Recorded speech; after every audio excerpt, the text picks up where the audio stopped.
The other day, somebody was telling me about, quote, intermittent fasting, right? Oh, yeah. Yeah, I mentioned to my wife, I was like, oh, maybe I should, try intermittent fasting. Sure. Not really being serious, just sort of like a joke. To which she looks at me and replies, like, without even, like, missing a beat, she just says, taking a break in between bites doesn't count as intermittent fasting. I love your wife. Yeah, we're doing just fine over here. Everything's fine. Sure. Everything's fine. Quiet, please. And you're going to start your intermittent drinking too, aren't you? Totally. In 4, 3, 2.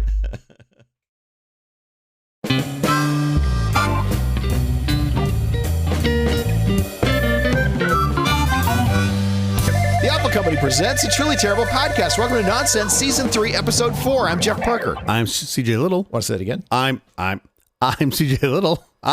Damn it, I'm CJ Little. This is our take on the week's business, tech, and entertainment headlines. This time, we'll look at our tech predictions for 2025. The first half, anyway. Wait, so we're going to do the second half, next week? Nothing gets by you. It's Pay a Compliment Day. It's amazing how easily you can brighten up someone's day by saying something nice about her or him. Make complimenting others a habit. It's a perfect time to start on Pay a Compliment Day. Oh, I'm assuming the nothing gets by you snide remark was the compliment. No, not that one?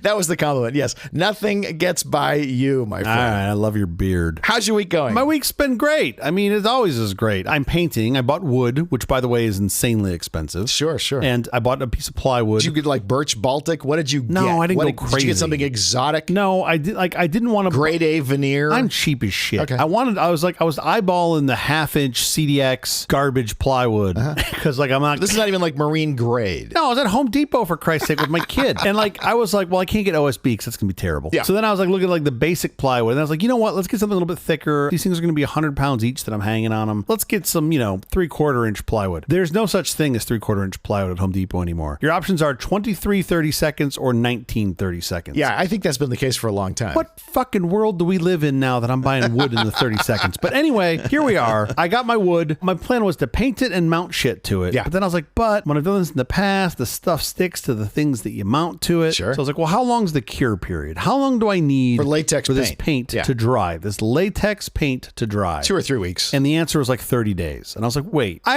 have enough trouble slowing down my projects myself. Now you're going to help me by taking, 3 to 4 weeks to cure? Come on. Can you do multiple coats without it fully curing? Yes. If it's just dry to the touch, can you put the next coat on? It appears you can, yes. Okay. But if you were just painting your walls and leaving them alone, that'd be fine. But I'm not. I'm going to mount a bunch of metal stuff to it. And you can't mount anything to it. You can't because the paint's going to adhere to the thing and then peel off. Anyway, that's been my week of first world problems. How about you? I've been enjoying the rain. The rain has been fantastic that we've been having in Southern California. Yeah. That, however, plus reservoir released water equals flooding. I mean, that's one of the many benefits of the barrage of executive orders that have been released was that executive order demanding rain. Also, my 90-year-old dad's health took a dip. We had a real health scare. This week has been hard, but he does seem to be recovering. So knock wood. Hang in there, Dad. Love you madly. It is the rematch of the 2023 Super Bowl Sunday. You going to watch?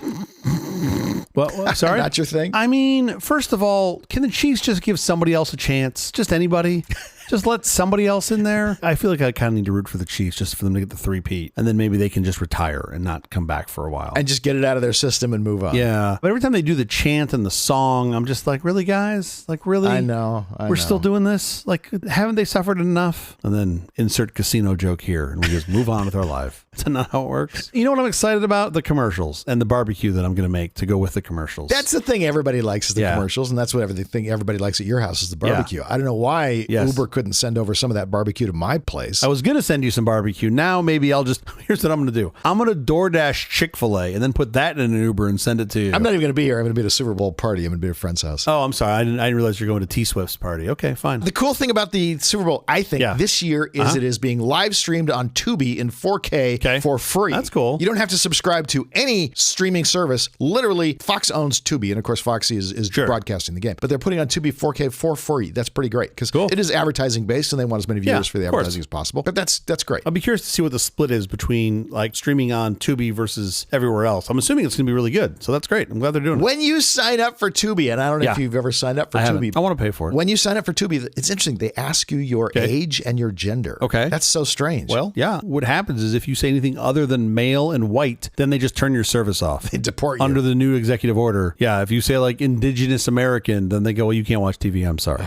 Let's get to our headlines. headlines. Oh, yeah, let's do it. Workers at NASA told to drop everything to scrub mentions of Indigenous people and women from its websites. NASA personnel were told to drop everything to scrub public sites of mention of DEI, Indigenous people, environmental justice, and women in leadership, according to a directive obtained by 404 Media. So this is super interesting. So apparently some sort of memo went out. This was like a week ago that said, quote, per NASA HQ direction, we are required to scrub mentions of the following terms from our public sites by 5 p.m. today. Drop everything and do this. Reorganize your day. Literally, Jeff's not making this up. The second sentence said, this is a drop everything and reprioritize your day request. Now, Wow. I don't know about you, but my experience in trying to get anything done in life is the most efficient thing that you can do is to completely stop doing one thing and start doing something else. That is net the most efficient thing. Always good idea, sure. And then, and this is a direct quote from the directive, note that the list below is the list that exists this morning, but it may grow as the day goes on. So if you want to implement even more government efficiency, what you should do is ask somebody to do something immediately and tell them they might have to do it again 3 or 4 or 5 more times that day. And this is such an important thing. We have to drop everything and do it right now. The Pathfinder will be fine on its own. Just turn on the Pathfinder full self-driving. It'll be okay. It'll just hang out around Mars, and then you just go worry about getting stuff off the website because we can't. We're so triggered. Speaking of full self-driving,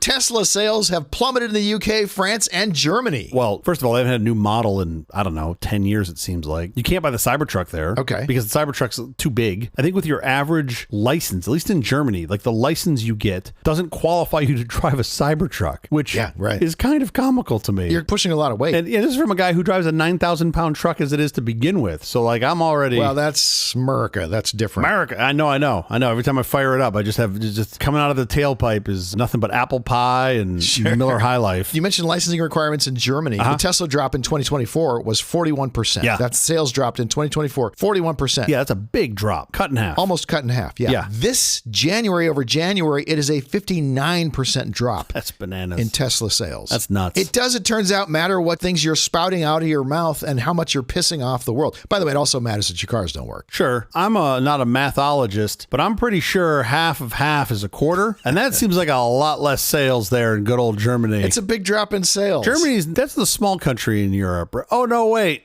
That's the big rich one that should be buying this shit. Think about what's happening in the UK. EV vehicle sales are up 35% in the UK. 35%. Suddenly a third more vehicles that are being purchased are EVs. That's really remarkable. Yeah. And Teslas are down 12%. You would think the British especially would love the Teslas because they are known for loving cars that they make that have electrical issues. Like that's true. If you just slap a Lucas Electronics sticker on the side of a Tesla, I bet you sales would triple. That's my advice to you, Mr. Musk. Just tell them it's made by Lucas. Speaking of Mr. Musk, DOGE employees have been ordered to stop using Slack. Oh, yeah. While the agency transitions to a record system that's not subject to Freedom of Information Act requests. Well, it's not the record system per se. It's that they have, per executive order, they are moving the agency. So what used to be called the U.S. Digital Service, which was part of the Office of Management and Budget. Yeah. Trump has signed an order doing a couple things. One, renaming it DOGE, because course. I roll. And then moving it underneath the White House. So it ultimately would become part of the executive office of the president. And what's interesting about that is then those records will not fall under the jurisdiction of the FOIA, the Freedom of Information Act. Instead, it will fall under the Presidential Act, which means that you won't see these until after that administration leaves office, or that you can't request them until after they leave office. This is the Presidential Records Act that was created because of the shit that Nixon did in the 70s. Sure. Like that's literally why this act exists. Was like, hey, should probably make sure that all that stuff gets kept and archived. But now you've got a cycle that's going so fast. It's like, I don't know. You might want to know about it now. I think when Nixon was in office, we should have known about it immediately too. Well, I mean, I think it's better than nothing, but your point is you can still do better. And as of 2 weeks ago, you could do. Now you can't. You will not be able to do this for DOGE. The public won't have any visibility into what they're doing. I get it if it's like national security, if it's private information, health records of people. I fully understand that. Nor are those things allowed to be FOIA requestable. But this sounds like something you'd probably want to be able to shine some light on. They don't want light on it. No light. Because Slack abides by FOIA, they have an audit component. Because the U.S. Digital Services previously operates underneath the OMB, everything there is archived. They put out a memo saying, stop using Slack while I figure out how to transition. That's really kind of interesting to me because you already have things in Slack previously for the office. Sure. The only reason to say stop is that you don't want things to be FOIA. You don't want things to be revealed. It's not like you're like running up a bigger bill by using Slack for another 3 days with the audit service. Like, I don't know, like, what's the argument against, like, why should you stop? Again, another wonderful example of efficiency is to stop using the digital services that allow you to intercommunicate and instead do something else or nothing. Okay, enough of the headlines. Up next, we're going to talk about our tech predictions for 2025. This is part 1 of 2, everybody. You do not miss a thing. Nope, but the day is young. Let's go.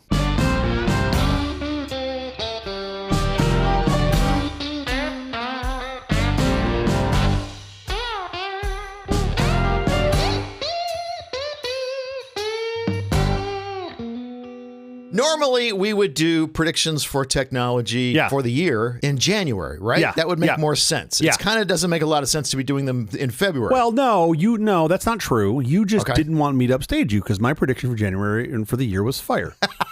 I was right. Fire, tariffs, and vacations. A few things got in the way of us doing this episode when we would normally do it in January. My January punch card was fire and washing machines is what I had in the center square. I probably shouldn't say I predicted fire. I think it's how you get a visit from the ATF at your house. So how about we don't say that? The nice thing about doing this in February is my first prediction is that China will come out with an AI on the level of OpenAI, but using 1% of the resources to create it. And I think I got that one right. I feel like you just want to pick at this scab to wind me up. Do we have to start this way? I've listened to so many other podcasts over the past couple of weeks that are like, well, these guys, like, they've just done it so much cheaper. And I'm like, if you use the output of another AI, that's like cheating. I'm not saying it's not viable and this isn't the path we're going to take forward, but you're not comparing apples to apples. We don't know exactly what they did, but the suspicion is that's also part of the problem. They may have used. Anyway, that prediction I got dead on right. You nailed it. You nailed it. Yeah, I'm 1 for 1 so far. If we record this show in December for the year, I bet you can get close to 100% accuracy. So we're going to take turns. You're going to say some predictions, and then I'm going to say some predictions. We don't even have to take turns. You know, if you have 2 in a row you really feel passionate about, go ahead and jump in and do both of them. If I feel the same way, I'll do the same. I can't believe it's taken us 3 seasons to do a prediction episode. Who would have predicted that? We had a lot of things we wanted to fit in. I know. Mainly about AI, I assume,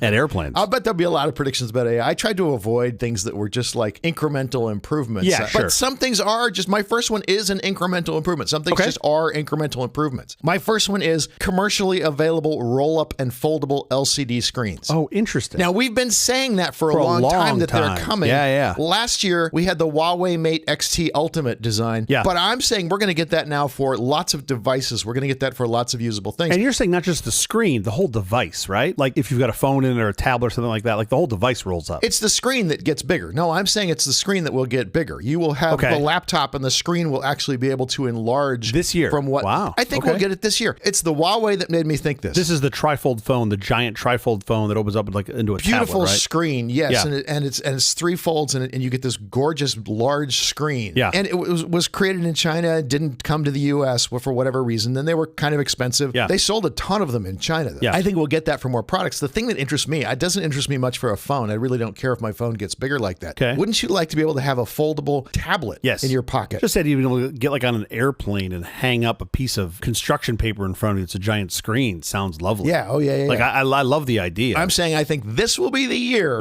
for roll-up and foldable LCD screens. A couple questions. Do you believe that they'll be available to everybody or only to communists? Oh, no, I'm saying they'll be commercially available this year. They've existed for research purposes for a long time. This is going to be the year of their commercialization. Because you believe that Apple's going to invent them this year. I suspect it's way too early for Apple to jump on this bandwagon. They like to wait until it's a little more. That's true. Apple's very late to the party. They'll invent it after it's been well commercialized. After it's been out for 10 years. Yeah. I love the idea. I really do. I don't know how far along it is. I've seen some roll-up e-ink displays that seem to be more, and those are really cool because for listeners that aren't as nerdy as us, which I think is everybody, the e-ink paper uses reflected light, which is really great. There's no light source. It's using reflected light from the room. Your Kindle has this. Yeah. It might have a light source in front of the display, but not behind it. And what's great about that is it generally gives you a lot less eye fatigue if you're staring at it for long periods of time. Reflective surface is unparalleled for reading. Yeah. If you need to read, that is the surface you want to read on. But what I do that is just convenient is, and I don't really travel much anymore, but I have a large iPad Pro, and I use that as a second display. And that works pretty well. It's not great. It serves most of my use case. And I'm already carrying it, so why not? It doesn't fold up, though. How much nicer if it would fold up? Oh, you can fold it. No, you can fold it just one time. It's a single fold. single fold time. I'm hoping this year for something that is intentionally foldable. Yes. Okay. Hopeful, probable, certain. I'm pretty certain this is going to happen. Really? I think, Oh, man. Okay. I'll tell you hopeful. I'm taking the other side of that bet. I'll tell you why, because Okay. Huawei Mate XT, I saw it last year. Yeah. I was blown away by it last year. Uh-huh. I cannot imagine other companies are not Sure. feeling similarly, seeing that going, this is really useful. I saw flying cars at CES 20 years ago. That doesn't mean that like that's what's coming tomorrow. I could be totally wrong. I could be totally, again, these are predictions. Of course. We'll see where it goes. Okay, so you're going with certain, and I'm going with hopeful. Does that make sense? Yeah, I think you will get laptop computers where you can actually just enlarge the screen. Like just like pinch and just like brr, the whole thing just zooms in. I love that idea. Oh, I like that idea. I love that idea. do love that I was idea. I was thinking Yeah. you'll have both the fold out kind, and I think you'll actually have roll up kinds where you can actually extend the screen. I don't even know if I can say hopeful on that. I feel like you're living like a Looney Tunes cartoon. Like you're like the Acme, and like you're just the coyote that's got like the roll up screen. Everything comes out. I mean, I love this vision. Like, But you saw the Huawei Mate XT. Don't you think everybody's going to do the same thing? move over, Kurzweil. Jeff's here with his prediction. Jeff Parker, forget the singularity. We got roll up screens. I love that prediction. I think that's great. That is not what I was thinking about. I don't think this is incremental, but let me just tell you, and you can yell at me. I do believe that you're going to see AI become standard in the workforce this year. What workforce? I mean, yeah, I think it already is in most workforces. I mean, is it across the board? I feel like high tech for sure, but has it gotten to like the middle segment of information work? I don't know. Has it? like what? Like, give me an example where you think it isn't where it will be later this year. I know some people in probably every industry certainly are, but I don't feel like the masses are. Like if you've got the folks that are doing flyer design for the YMCA's upcoming baked goods, Sure. fundraiser drive, are they using AI to help make that? I think so. Like I'm thinking like straight like middle of the road. Like let me give you my example. Yeah. To me, this is like calculator, word processor, email, right? Like you had plenty of businesses that did great without email in the mid 90s. Yeah. And now you couldn't even think of running a business without email, right? Or a word processor. Okay? Oh, I think of it all the time. I dream of it because I hate emails so much. You want to go But that's back just to me. that? That's your other prediction? We're going to get rid of email. Email is going to outlive the heat death of the universe. So email is like the cockroach of technology. It's never going anywhere. I hate email. I also hate email, but I'm just saying that I feel like AI now is just going to be table stakes. Yeah. And yeah, maybe it's already gotten there for most, but I'm talking about, again, like the YMCA in Oklahoma City. Yeah. Like those guys. They're already using because it's gotten so accessible for so many things. From Apple Intelligence, which I agree is still Garbage. kind of cutesy, but I think that'll continue to get better. Copilot does a great job of this, where it's just great. plugged into Word. You're in Gemini too. Yeah, sure. You're in the Word suite, you're in the G suite, and you just like push this button and you get a thing that you otherwise didn't have before. By the way, Microsoft immediately embraced DeepSeek. Look, the obvious things to me are you're going to get the productivity and efficiency enhancements. You're going to see more generative content, not in a tip to tail, but like in bits, in chunks, as opposed to just like, here's like a big output. I want elements of my flyer for the baked goods drive that'll have some generative elements. But I also think you're going to see a lot more of this in data. And I'm cautious to say data analysis, but like very low scale data where, and you've already seen it if you're using like Google Sheets with Gemini, you're seeing it make suggestions that I think are really helpful. They're not always right, but it's like, hey, are you going down this path? And you could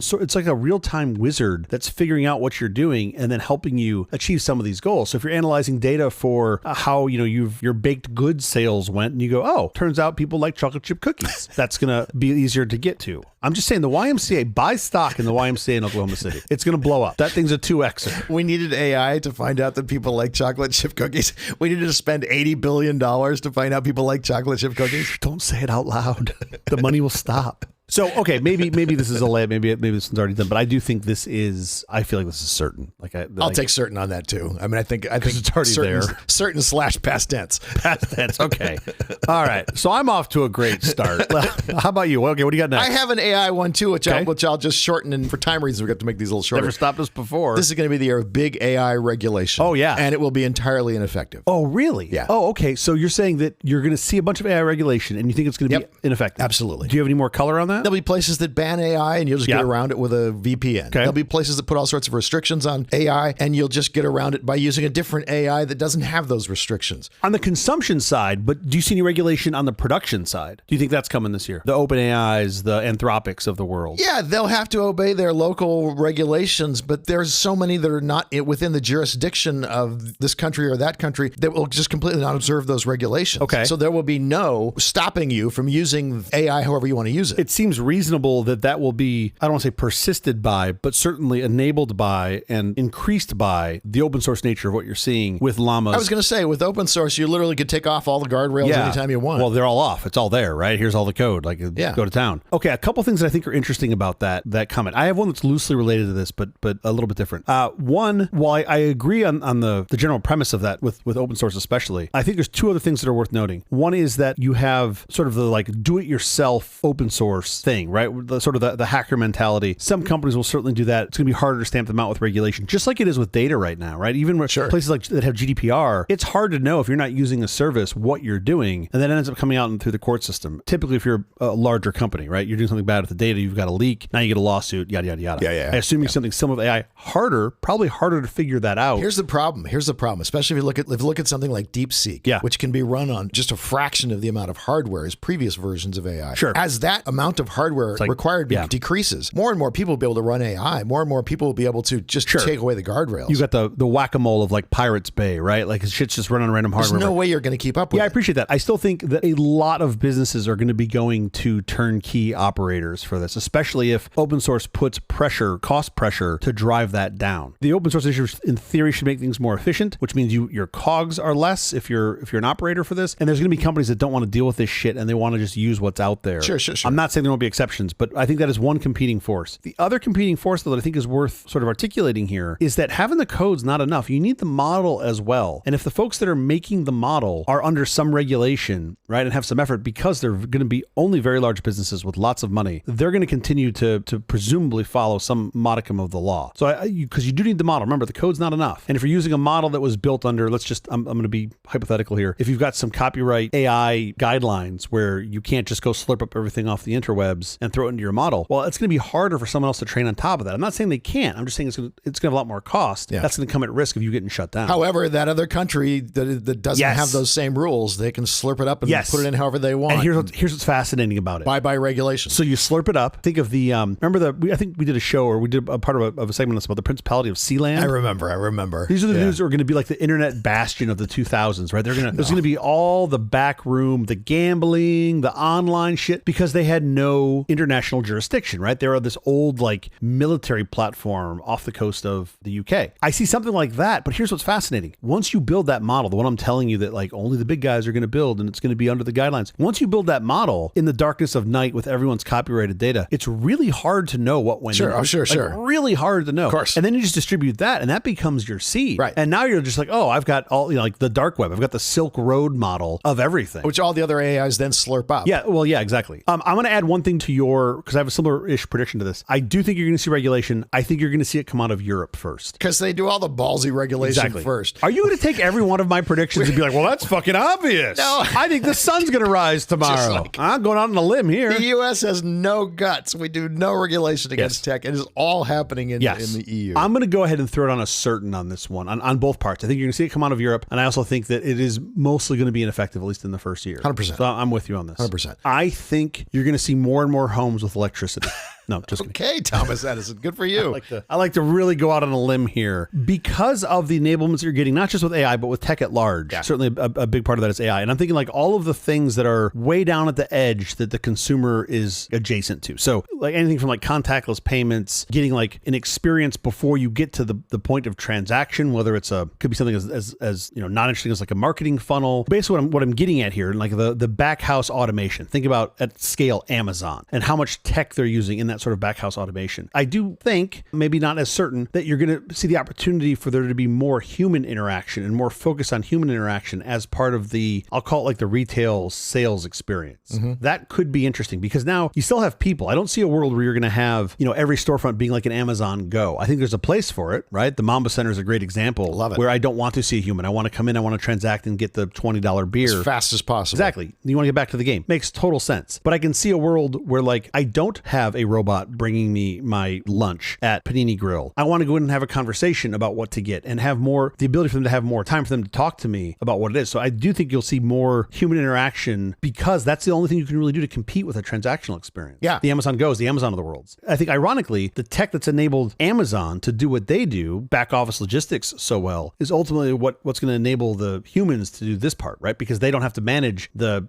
shoe counting in the back of the shoe store. Sure. You can spend your money in other ways. Yeah. You can make the experience better. Yeah. I don't think we're ready for the kiosk experience yet. You know what I mean? Like, I don't want to walk into the store and just talk to an AI mirror about what shoes to get. I want to talk to a human that can tell me stories about the shoes. And I think that'll be the case on the high end. I think on the lower end, you're going to get more and more AI. You're going to see the opposite. You're going to see more transactional. Yeah. Because, I mean, presumably because you got to squish costs out. Less margin. Yeah, exactly. Yeah. All right. So I put myself in the middle on this one. I'm not certain. AI being used in stores. Tech, not just AI, tech at large, enabling the retail segment to focus more on human interactions. I think you'll see more people interfacing with each other because of tech. Yep. That's what I'm going with. And now we're rating where we think this lies. Go ahead. I'm going to go with probable, right in the middle. I'll go with hopeful. That seems like you're Buck Rogers. You're way in the future for that sort of thing. Interesting. Yeah. Okay. I think we're still exploring how many humans can we get rid of. Yeah, but and at some point we will correct and we will say that's funny. That's your view because I feel like you might be running towards the end of that. That's kind of my point. Is you're running. I would love that. You're running towards the end of it. Like if I still want to stay competitive, I can't get rid of everybody. Okay. You know, especially and I'm thinking really the retail sector is where that's coming from. But I'm not sold on this. I'm in the middle. Yeah. All right, you go. Holographic displays. Oh, I like this. In what applications? I think this is probably the year of holographic displays, but for commercial use. I don't think we're ready to have them just for personal use, civilian use. I think we'll probably have holographic 3D telepresence. Oh, interesting. Go to a meeting and see somebody in 3D who's thousands and thousands of miles away. Well, that's going to be problematic though, because if you want to do that with me, you're going to need at least 2 of those machines to get the image up big enough. Extra wide. 2 of the images. It just seg faults. It just shows up a holographic blue screen. They're like image too big to process. Even more likely than holographic 3D telepresence, which might be my Buck Rogers idea. Sure. Is medical imaging. Yeah. I think you're going to get 3D medical imaging. This will be the year for it. What do you mean? How do you see the 3D medical imaging? Because we have that now to a certain extent. Yeah, to a certain extent we do, but what you can project it on is very limited. You will be able to I see. Bring the knee holographically up and see exactly where the damage is before you get in to do the operation. See all my fucking torn up meniscus right in front of me? Yeah, you'll be able to do surgical planning with this 3D thing in the air in front of you that looks exactly like and is exactly what is as an image of. Yeah, what you're going to cut open in a few minutes. You can see what you're going to be doing before you do it in much more detail. Interesting. So you can think of that, or at least I think of that as it's a direct competitor to what we've seen and done with AR and VR, but now you've gotten rid of the goggles. Yeah. Like it's right there for you in real life. Yeah, that's cool. 100%. And now what are you basing your prediction on? You've seen stuff like this, like whatever, CES or whatnot? I've seen the beginnings of holographic displays. I've not seen anything. Really what I saw was like a transparent TV. Sure. You know, you're 2 inches away when you see the good projectors that are projecting things. I don't know if you've seen, like LCD projectors now are amazing. There's so much brightness to the image now. Incredible. It looks so good. Incredible. Yes. And the short throw ones break my brain. The ones that you tuck up against the wall, and I'm like, that is a lot of light to be putting out in a very small area to make that projection work. They're really cool. It's absolutely amazing. The days of the washed out screen are just gone. Yeah. They're so much better if you go to a movie theater where they have a short throw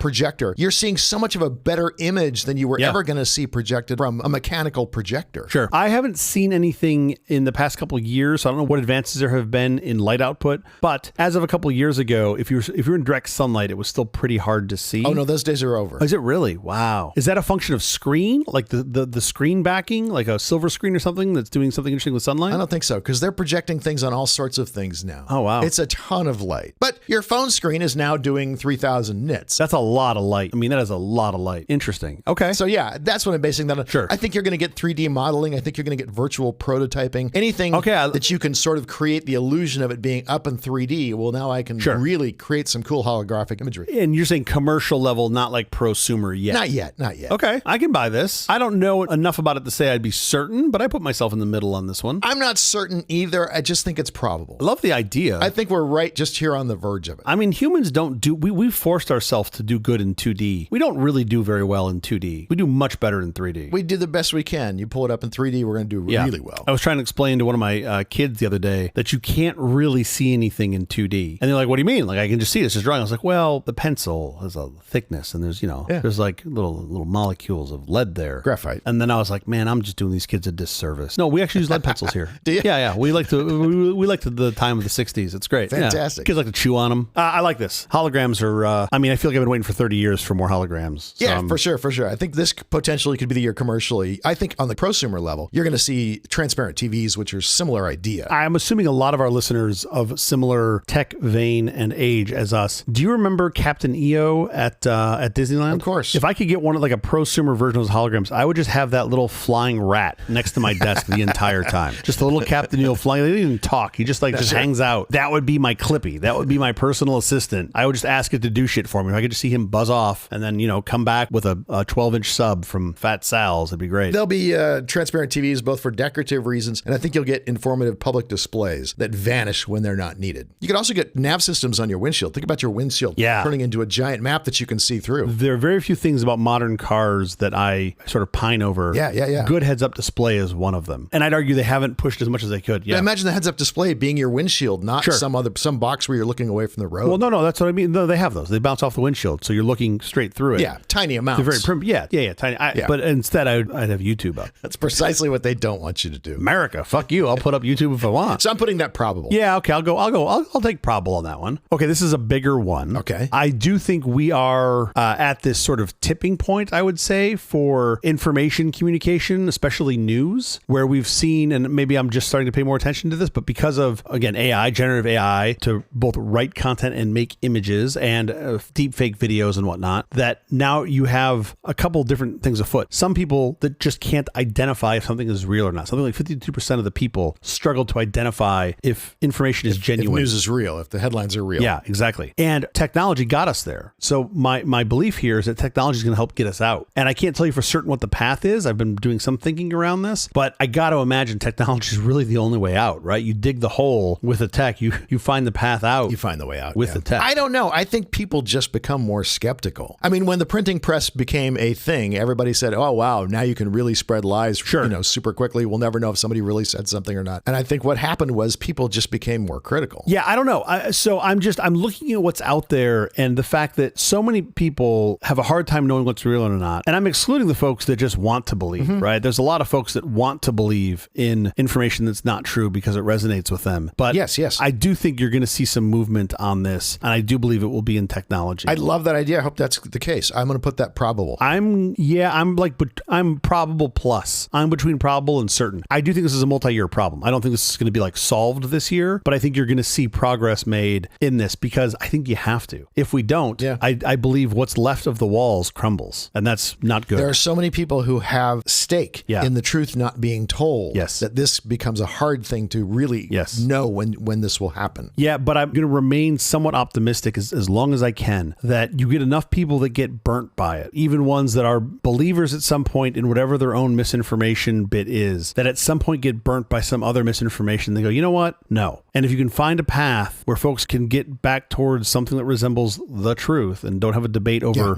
whose truth, but like really what the truth is. I'm now trying to describe truth to people because like, what does that mean? And I'm like, let me give it to you this way. If we were to just burn all of the books and all of the data and everything everywhere in 1,000 years, what comes back, that's the truth. Would still be this. Yeah, sure. Like the things that are the overlap, like, physics is a great example. Yeah, math. It's not going to change. Math is not going to change. Right. Like pretty much everything that we etched on the gold disc that we put on the Voyager, not everything, but most everything we put on there, right? Like those are the truths, and those are the things that I'm really talking about. But I digress. So okay, so you're at a probable. I'm going probable. You're going probable plus. I didn't know it had plus minus. I didn't know that was a thing. I'm probable plus. I'd even lean a little bit towards certainty. I'll go with certainty. I knew you were going to say that. I'll go with certainty. I'm not going to do a plus minus. Ruin this. So okay, yeah. So that's my tipping point for comms. I'm only probable because I think there's so many people who have stakes in not having something like the this. truth not being told. Yes, there are. You're absolutely right. There are. I think the question becomes, what's there more of? And at what point, what does that tipping point look like? I'm just saying we're going to hit that tipping point, I think, this year. I think we have reached the point as a culture, at least in the United States, where we say not all point of views are equal. How do you know what that means? It took us a long time to get here. What do you mean not all points of view are not equal? 20 years ago, we used to say, oh, everybody's point of view is equal. Everybody's, the way they see, you see the sky as blue, I see the sky as green, and our points of view, that's just how you see the world, and our points of view are of equal value. And I think we're at the point now where that's just like... Was I sleeping that day? I don't remember that. I hope you were, because that was a dreadful time. I think those days are over. There are things that are shades of gray, certainly, and some subjectivity, but I think I'm talking about just the shit that's like objective fact. Yeah. I think what happens is a lot of folks, they have really blurred the lines between the objective facts and the conclusion. And they draw their own conclusion. Well, those are the facts. And I'm like, no, that's your conclusion. But of what facts? Like, let's talk. And then they don't have the facts. Yeah, sure. And then you just realize they heard some Muppet talk about it on fucking TikTok.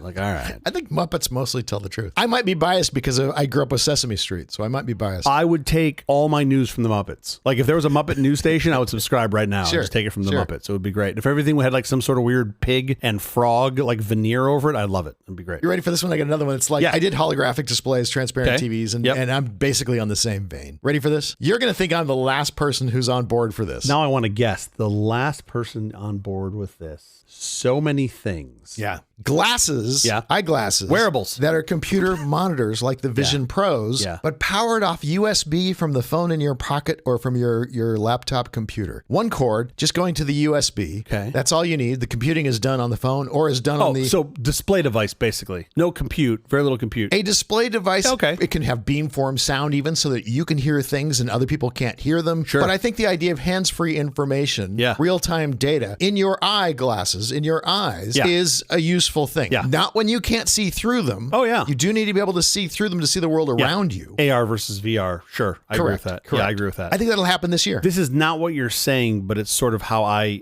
do think of this. You need a much, much, much lighter weight version of, the Apple Vision Pro. You're going to get that this year. And probably something that's like a +1 or +2 increments past what you see with the Meta Ray-Bans. Yeah. I do believe you're going to converge on that. I really like the idea of them being extremely low power, especially if the display is low power and then you've got some battery in it. The problem is the battery is heavy, and if you put it on your head anywhere... It's not going to be a heavy battery. It's going to be powered out of the USB from your device. I don't love the idea of a wire going down my back out of my glasses. Well, give it a few generations, that'll go wireless. Sure. But right now, it's going to start out with a wire. Your headphones started out with a wire. We all survived. I don't want to commit to the wired or non-wired part, but I certainly will commit, and I will put a certain stamp on augmented vision displays getting smaller and lighter, and pardon the pun here, more transparent. Yeah. Like not only transparent to look through, but just more transparent for you to wear and operate. Sure. I believe it. I believe that's going to be a thing. And I'll put a certainty stamp all the way on the power. I'll put the cords in your pocket. It's going into USB on your phone. Give me a cable. Or on your laptop, whatever you want to power it from. Okay, I'm going to be very specific here in your prediction. What's the plug going to be on the device? On the actual... USB-C. You're going to shove a giant USB-C plug somewhere on that thing? Like, I'm still going to have big arms because there are some electronics I have to put in that thing. So fat arm, okay. I can make the glasses small. I don't have to make them heavy. I'm not going to make the arms heavy, but I do have to have... You make the tail of the back of the arm, goes behind your ear. I do have to have some room for some electronics. What do we put out as humans? Something like 25 or 30 watts of heat of our whole body? Like, you can probably get a couple watts out of your head. Like, if you can figure out how to make it efficient enough that it can run off like a half a watt and just pull that in heat that comes out of your head. Now you're talking. Well, that's fantastic for you, future boy. You'll get there. I'm talking about what will exist this year. Okay. And I'm going to say small glasses, much smaller than Vision Pros,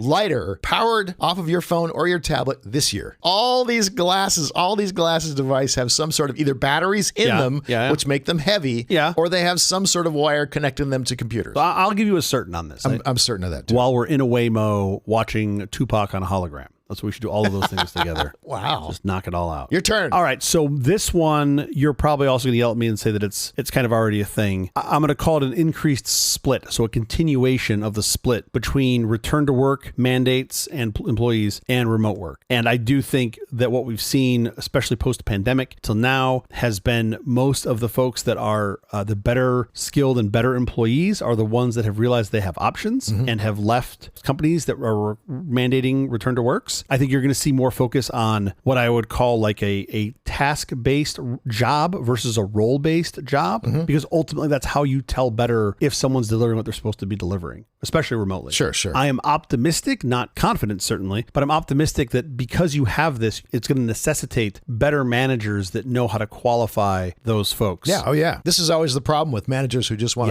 time logged in the office is how we're quantifying what you're doing. I think that's been the biggest barrier to remote work spreading its wings has been the managers that don't know how to manage it. And I think now you're going to see more and more folks because we know there's a labor pool of folks that can do really great work and not have to be in an office. So it's going to necessitate that managers rise to that occasion. And I think you're going to see some existing managers that cross over. You're going to see, just as you do through the course of your career, you develop into a manager that came from a world of remote working. And I do think you're going to see more of that this year. We're going to see more remote working because managers will get better. Is that the prediction? I think you're going to see more companies embracing remote working. Yes, more remote working because they realize the talent pool rule is there. I was shocked when the United States government, the federal government, all of a sudden had a return to work mandate. Well, that was done along the same time as an elective severance policy as well, right? Where you're just like, I don't want to do this. Come back to work or retire. Here's my problem with all of this. The folks that take that are the ones that have the most options. Well, of course. They're going to be like, well, fuck yeah, I'll take a severance for N months. Sure. And we'll get a job somewhere else. Of course. So if you don't put guide rails on, and look, I'm a fan of efficiency, and I think you're going to get all the worst employees. Exactly. I think there's a lot of places that we can add efficiency in any big business, and is certainly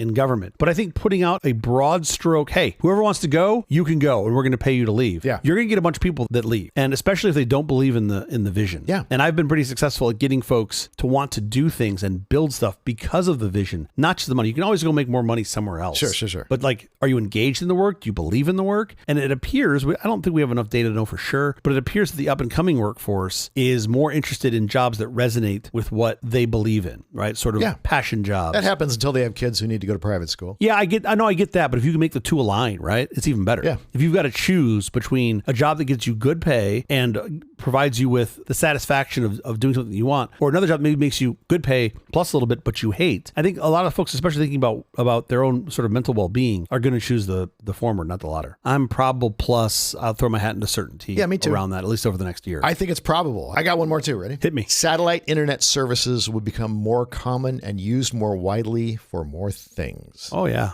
I mean, I think that's a lot. This is the year. A lot of money got invested in SpaceX's Starlink and Amazon's Project Kuiper and lots of other services. Yep. And I think you're going to get a lot more connectivity in maritime and aviation. And I think some of that's already happening. Yeah. Now, I'm not talking about just emergency use. Yeah.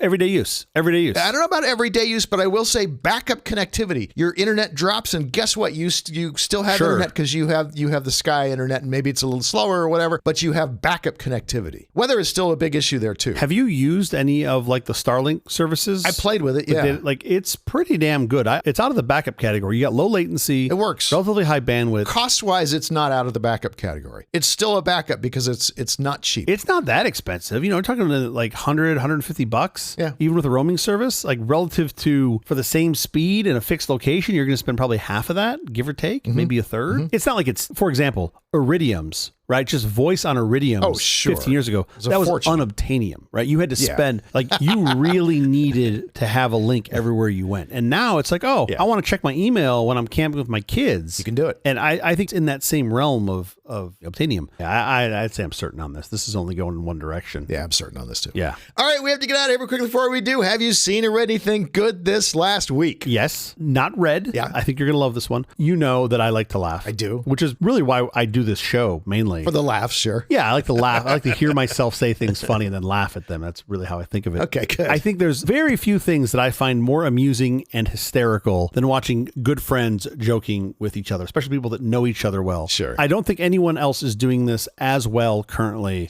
as Colin Jost and Michael Shea on SNL's Weekend Update. Oh, and we're going to be so sad when they decide they don't want to do it anymore. I know. Because all these people eventually decide they don't want to do it anymore. I really hope that it is measured in decades and not years. What a treat they have been. Now, I was a huge fan of Norm Macdonald. Of course. Very different show. I was very sad when Norm Macdonald ended his run there. Yeah. And I liked Tina Fey and I liked Jimmy Fallon, and they were all Tina Fey was great. But man, Colin Jost and Michael Shea, they've passed a decade of doing this. Yeah, I know. It's amazing. And they're still so good. Yeah. For those that don't follow them, once a year, usually around Christmas time, they write jokes for each other to read on the air, but neither of them know what the other has written until airtime. And they go after one another. Like every year, I feel like they try to ratchet it up a little bit. It's amazing. It's something I actually look forward to every year to watching it. And I'm guaranteed to laugh hard every year they do this. It's only a couple jokes. There are like 2 or 3 jokes for each of them, but they pulled no punches. You can really see the mutual respect and love they have for each other while going through this. I'm not going to tell any of their jokes here. I could not do their segment justice, nor would I want to spoil the surprise. But if you haven't seen it, go watch it on Peacock or on YouTube. I'll put a link in the show notes. It's only 6 minutes long. It's pretty hard to come out of it not laughing, has been my experience. If this is fake, if these guys are not actually doing this as they say, then they both need to win all of the Emmys and all of the Oscars because it's so goddamn funny. And their reaction to this, like they're just broken. They're both they're not even characters. They're just broken the whole time they're doing this. and it's fantastic. Anyway, that was my enjoyment for the week and what I watched. How about you? I'm going to say FireAid. It's a 6-hour concert that happened in 2 venues. I'm going to call it the Steve Ballmer Show because they were both his venues. Just the one where he ran around saying musicians, musicians, musicians. He should have. Steve and Connie Ballmer also matched dollar for dollar every contribution, which was mind-blowing. Yeah, that was awesome. The concert took place in Inglewood, California on January 30th, 2025 and was organized by the Annenberg Foundation. Yeah. It raised funds to help those affected by the January 2025 Southern California wildfires, as well as funds to help prevent future wildfires in the area. Earth, Wind, and Fire, Katy Perry, Sting, Lady Gaga, Rod Stewart, Stevie Wonder, Alanis Morissette, Joni Mitchell, Stevie Nicks, Nirvana with Dave Grohl's daughter, Violet Grohl, John Fogerty, and more. I mean, it was an incredible 6-hour concert. If you missed it, you can still catch it on YouTube now. Yeah, I haven't been through the whole thing, but Billy Crystal's Open is great. Sensational. Because he was affected by the fires. I do kind of want to talk to the person, I presume at the Annenberg Foundation, who had to call Earth, Wind, and Fire and ask them to play. Like, they're like, can we change your name? Can we just call you EWF? Can we just change your name to anything? Just something, helicopters dropping water. Earth, Wind, and Fire, we just... a little too on the nose. Too on the nose. I'm in the middle of checking that out, so I'm already almost there because you told me about this earlier, but I will certainly watch the rest of it. So good, and I'm so impressed with Steve Ballmer yet again. He and his wife Connie are just incredible. As good as humans get. Yeah, that's awesome. That is the episode. Thank you for joining us for all this nonsense. It's really terrible podcast from The Awful Company. Visit us on the web at nonsense.productions. I'm Stu Little. I'm Jeff Parker. If you like this program, please follow, download, subscribe, and like at Apple Podcasts, YouTube Music, Amazon Music, AntennaPod, iHeartRadio, Spotify, my favorite Overcast, or wherever you may get your podcasts from. Nonsense is brought to you by the Ice Water Council. Nothing quenches thirst like a nice tall glass of ice water. Also, be sure and try our environmentally friendly tap ice water. All the goodness of ice water, locally brewed. Ice water, delicious. Special thanks to our floor director, Venkat Mudiala. Thanks, Reddy. We'll be here every Thursday morning for more nonsense. Please join us.